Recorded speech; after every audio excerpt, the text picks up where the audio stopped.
নমস্কাৰ নিউজৰ বাতৰিলৈ স্বাগতম জনাই ষ্টুডিঅ'ৰ মজিয়াত মই পল দাস চাহক আজিৰ বাতৰি 7 দিনীয়া বৰ্ণাঢ্য কাৰ্যসূচীৰে উদযাপন কৰা হৈছে তিতাবৰ আদৰ্শ মহিমাবাৰী গাঁৱৰ সোণালী জয়ন্তী উৎসৱ গাঁওখনত দেখা গৈছে চাৰিওফালে এক উদুলি মুদুলি পৰিৱেশৰ চাহক আমাৰ এই প্ৰতিবেদন 7 দিনীয়া বৰ্ণাঢ্য কাৰ্যসূচীৰে উদযাপন কৰা হৈছে তিতাবৰ আদৰ্শ মহিমাবাৰী গাঁৱৰ সোণালী জয়ন্তী উল্লেখযোগ্য যে 1974 চনত মাজুলীৰ কেবাখনো গাঁও মহাবাহু ব্ৰহ্মপুত্ৰৰ প্ৰবল খহনীয়াত পৰিছিল চৌপাশে হাহাকাৰ লাগিছিল সেই পৰিস্থিতিৰ মাজতো নিজৰ জীৱন সম্পদ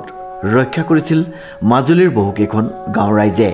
সেই সময়ত প্ৰায়ত মুখ্যমন্ত্ৰী শৰৎচন্দ্ৰ সিংহৰ প্ৰচেষ্টাত গাঁওসমূহৰ 500টা পৰিয়ালক তিতাবৰত দক্ষিণ পূব প্ৰান্তত সংস্থাপিত কৰি আদৰ্শ মহিমাবাৰী গাঁও হিচাপে নামাকৰণ কৰিছিল ইতিহাসৰ কথা কিমান বলবো ইয়াৰ গোটেই মানুহখিনি শ্ৰমৰ ওপৰত নিৰ্ভৰশীল হৈয়ে এদিন নিজৰ ভৰিত সৃষ্টি কৰিছিল নিজৰ ভৰিত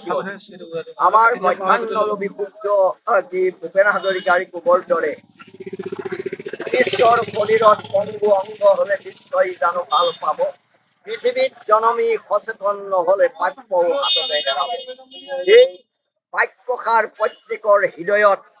আছে আৰু সেইবাবে সকলোৱে সচেতনভাৱে ইয়াত থাকিবলৈ চেষ্টা কৰে ইয়াত থকা এজন কৰ্মচাৰীৰ ঘৰ দুৱাৰ চলন ফুৰণ আৰু এজন শ্ৰমিকৰ চলন ফুৰণ ঘৰ দুৱাৰ একেই দেখিব গতিকে এই গাঁওখনত দুখীয়া মানুহ এতিয়া খাবলৈ নাইকিয়া মানুহ একদম নাই এই গাঁওখনত যথেষ্ট তেওঁলোক স্বাৱলম্বী আৰু স্বাৱলম্বী হৈয়ে তেওঁলোক যথেষ্ট আগুৱাই গৈ আছে তাৰ বাবে আমাৰ 81 বছৰীয়া বয়সৰ অভিজ্ঞতাই কমলাবাৰী সত্ৰৰ এজন জ্যেষ্ঠ বুঢ়া ভকত হিচাপেও আমি ইয়াক প্ৰত্যক্ষ কৰিছো আৰু বৰ আনন্দিত হওঁ আৰু বৰ গৌৰৱান্বিত হওঁ তেতিয়াৰ পৰা বিভিন্ন উত্থান পতনৰ মাজত তিতাবৰ সমষ্টিৰ ভিতৰত এখন জাকত জিলিকা গাঁও হিচাপে প্ৰতিষ্ঠা হয় তিতাবৰ আদৰ্শ মহিমাবাৰী গাঁও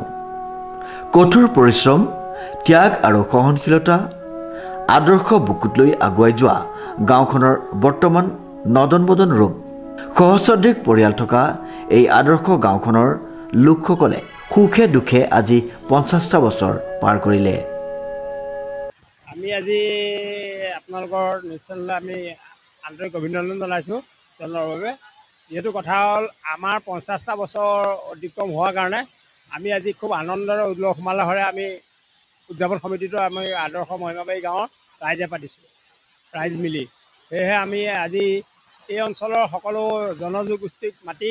আৰু আমি নগালেণ্ডৰ নগা পাৰ্টিকো মাতি শোভাযাত্ৰাত অংশগ্ৰহণ কৰি ওচৰ চুবুৰীয়া গাঁও একতা হৈ পেলাই আমি মিলাপ্ৰীতিৰে শোভাযাত্ৰাটো আগবাঢ়ি গৈছোঁ বুলি আমি আশা কৰোঁ হয় আজি আমাৰ শোভাযাত্ৰা আৰু গধূলিলৈ সাংস্কৃতিক সন্ধিয়া আৰু কালিলৈ আমাৰ মূল মিটিং আছে বিভিন্ন জেগাৰ পৰা অসম আমি গুৱাহাটী ডিব্ৰুগড় চবৰে মাতিছোঁ লখিমপুৰ সকলো মানুহ আমি মাতিছোঁ তেওঁলোক আহিব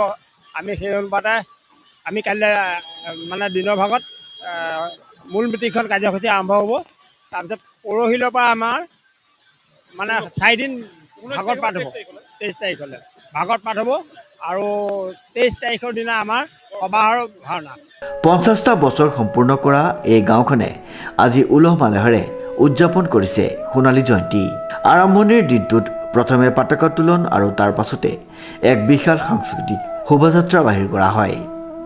নিজৰ নিজৰ জাতীয় সাজপাৰ পৰিধান কৰি কলা সংস্কৃতি প্ৰদৰ্শন কৰাৰ লগতে গায়ন বায়নেৰে মহিমাবাৰী গাঁৱৰ পৰা তিতাবৰ নগৰ পৰিভ্ৰমণ কৰি এক বিশাল ৰেলী বাহিৰ কৰিলে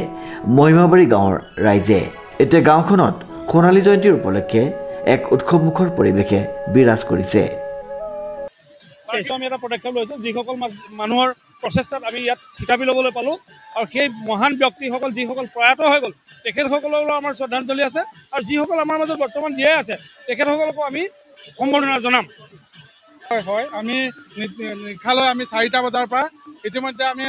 থলুৱা যিসকল আমাৰ নিজৰ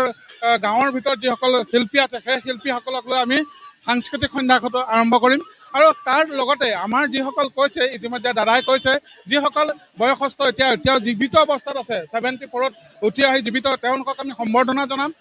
আমি সকলো অসমখনত যথেষ্টখিনি আমাৰ জাতি জনগোষ্ঠীৰ মানুহ বিয়পি আছে গতিকে আমি সকলোখিনি একেলগে আছোঁ ভাই দৰে গতিকে আমি ভাবিলোঁ যে আমি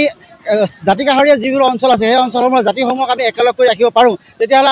আমাৰ এই ভেটিটো শুদ্ধ হ'ব সেয়েহে ভাবিলোঁ আমি বিভিন্ন জাতি জনগোষ্ঠীৰ মানুহসকলক আমি মাতিম আৰু তেওঁলোকৰ জাতি সাজপাৰ পৰিধান কৰি তেওঁলোকৰ যি আমাৰ তেওঁলোকৰ কৃষ্টি আছে সেই কৃষ্টি প্ৰদৰ্শন কৰাৰ চেষ্টা কৰিলোঁ আৰু তাৰ ফলতে আজি এই সুন্দৰ এটা শোভাযাত্ৰাৰ প্ৰতিফলিত হৈছে বুলি ক'ব পাৰি আজি যি সাংস্কৃতিক সন্ধিয়া আছে সেই সাংস্কৃতিক সন্ধিয়াই আমি সকলোখিনি যিসকল ব্যক্তিয়ে আমাক